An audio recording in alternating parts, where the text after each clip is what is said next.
সারা রাত মাটি খুঁড়ে সেই মাটি চামড়ার থলিতে ভরার কাজ করত। আর যখন রাতের শেষ প্রহর আসতো, ফজরের আজানের ঠিক আগে, তখন তারা সেই মাটির বস্তা কাঁধে করে মদিনার বাইরে চলে যেত এবং নির্জন জায়গায় ফেলে আসতো। দিনের বেলা তারা আবার সেই নেককার সাজার অভিনয় করত।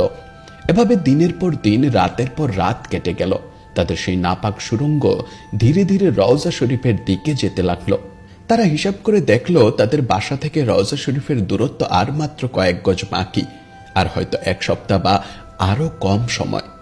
তারপরেই তারা পৌঁছে যাবে সেই পবিত্র দেওয়ালের কাছে। তারা আনন্দে আত্মহারা হয়ে উঠল। তারা ভাবল তাদের মিশন সফল হতে যাচ্ছে। তারা পরিকল্পনা করে ফেলল কিভাবে দেহ মুবারক বের করবে, কিভাবে মদিনার বাইরে নিয়ে যাবে এবং কিভাবে জাহাজে করে পালানোর ব্যবস্থা করবে। সবকিছু তাদের পরিকল্পনা মতোই এগুচ্ছিল, কিন্তু তারা একটা কথা ভুলে গিয়েছিল।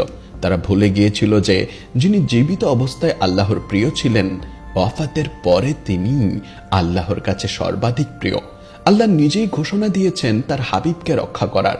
আর আল্লাহ যখন কাউকে রক্ষা করার দায়িত্ব নেন, তখন পৃথিবীর কোনো শক্তি তার ক্ষতি করতে পারে না।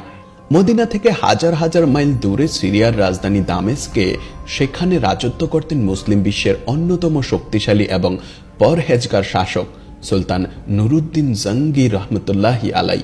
তিনি ছিলেন ক্রুসেডারদের আতঙ্ক।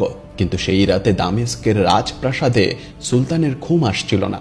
রাতের প্রথম প্রহরে সুলতান ঘুমিয়েছিলেন। হঠাৎ তিনি এক ভয়ঙ্কর স্বপ্ন দেখে ধরফর করে জেগে উঠলেন। তার পুরো শরীর ঘামে ভিজে গেছে।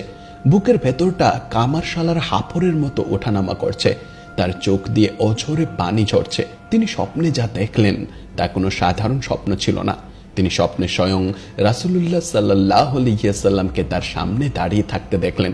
কিন্তু নবীজির চেহারা মুবারক ছিল মলিন, সেখানে গভীর উদ্বেগের ছাপ। নবীজি সুলতানের দিকে তাকিয়ে আঙ্গুল দিয়ে দুজন লোককে দেখাচ্ছেন। সেই লোক দুটির চেহারা ছিল লালচে বা সোনালী রঙের, আর তাদের চোখ ছিল নীল। নবীজি সুলতানকে উদ্দেশ্য করে আর্তনাদের সুরে বললেন, মাহমুদ, আমাকে এই কুকুরদের হাত থেকে বাঁচাও, এরা আমাকে কষ্ট দিচ্ছে। সুলতান চিৎকার করে বিছানায় উঠে বসলেন। তার কানে বাজছে নবীজির সেই আর্তনাদ, আমাকে বাঁচাও। তিনি বুঝতে পারলেন না এর মানে কি। নবীজি তো ইন্তেকাল করেছেন, তাকে আবার কে কষ্ট দিতে পারে? সুলতান ওযু করলেন, নামাজ পড়লেন, আল্লাহর কাছে কান্না করলেন, তারপর মনকে শান্ত করে আবার শুয়ে পড়লেন।